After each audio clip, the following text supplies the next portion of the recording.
We're still here with President of the Louisville Basketball Investment and Support Group, Dan Issel, and we're going to continue our conversation about the plans to bring the NBA to Louisville.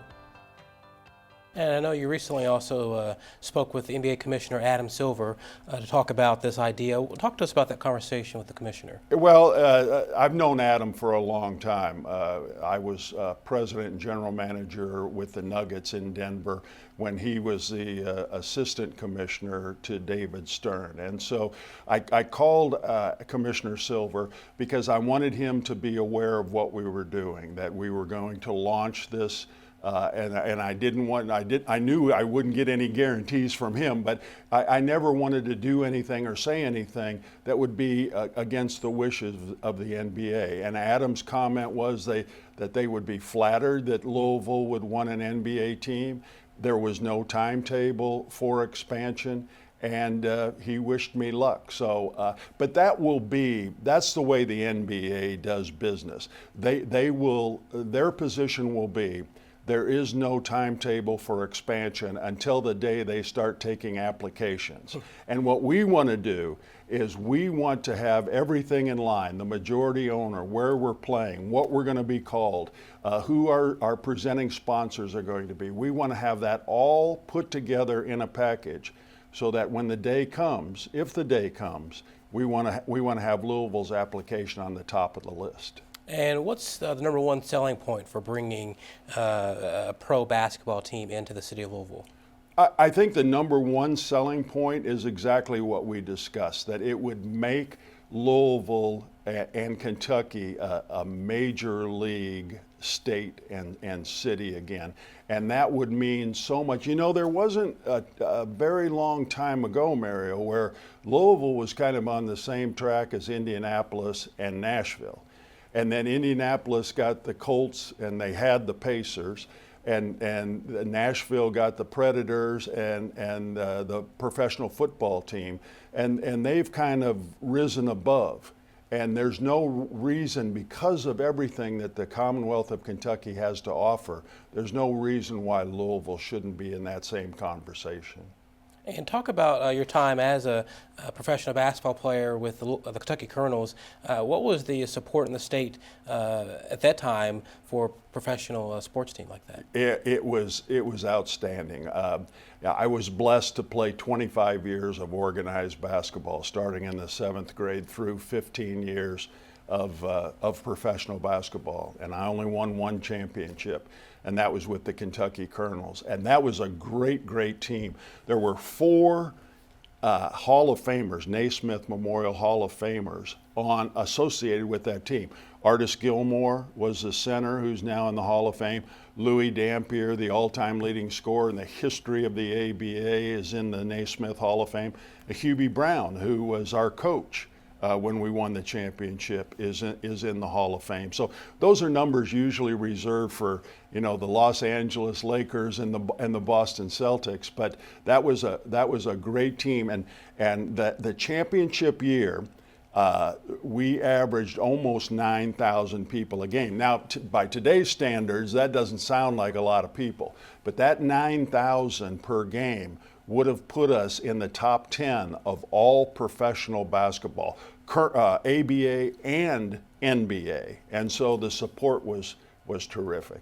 And as we know, in the state of Kentucky, basketball is considered king by most. But with college basketball, how would a professional team impact the college basketball atmosphere here? You know, when Coach Cal was in Memphis, when the Grizzlies came there, Coach was very supportive of the NBA moving to Memphis because he thought he could use that as a recruiting tool, because today most of these young men coming to programs like Kentucky, like Louisville, you know, they all have aspirations of being an NBA star someday. So I think he was right. I think having a professional team would only enhance the programs, not only of Louisville and Kentucky, but programs all across the state, Western, Eastern. Murray State's in the NCAA tournament this year. And so I think it would be a great situation for all of the college basketball teams. And for people who are maybe on the fence about the idea or need some extra convincing that pro basketball would work here in our state, what encouragement would you give them on that? Give us a shot. People have asked me, what are our chances? What percentage do we have? And I have no idea. But I know that if we don't try, our percentage is going to be zero. And so we're going to work very hard to make this happen. And the polling that our website has done, which you mentioned before, NBA2, the number 2, Lou, 5 years ago when we first launched that website, 35% of the people in Kentucky thought that a professional team was a good idea. That number is approaching 80% now. So give us a shot. We're going to work hard, and hopefully we can make it happen. And obviously with your experience with both playing, coaching, general manager, talk about just the excitement for you to get back in there one more time and help potentially launch another successful thing in the state. Yeah, it's really fun to be kind of associated with professional basketball. It was so much of my life for such a long time. And as I said earlier, that Colonels team was such a special team for me, winning a championship and seeing how that affected the fans in Louisville and throughout the state. I sure would like to replicate that again. And I know you mentioned it earlier, but obviously not a sure timetable of when the process will see itself out. It's just kind of a wait and see approach. Well, we're working right now, and as I said before, our number one priority is to identify who that majority owner is going to be. Those conversations are taking place. It's going to take a lot of money, but surprisingly, we've been contacted since our launch, since our announcement, by a number of groups that are interested in owning a professional basketball team. And our job right now is to shift through those people and see where the real interest lies and where the real possibility of people making that type of investment. But I would hope that we would have that person, he or she, or that group identified in the next 6 to 9 months, and then we can start working on all of the ancillary things we need to accomplish. And for people that want to keep up to date with the process of the plan, how do they do that? Our website is the best way, nba2lou.com. And we're updating that website all the time. And it's hard to teach an old dog new tricks. I'm not into all of this social media.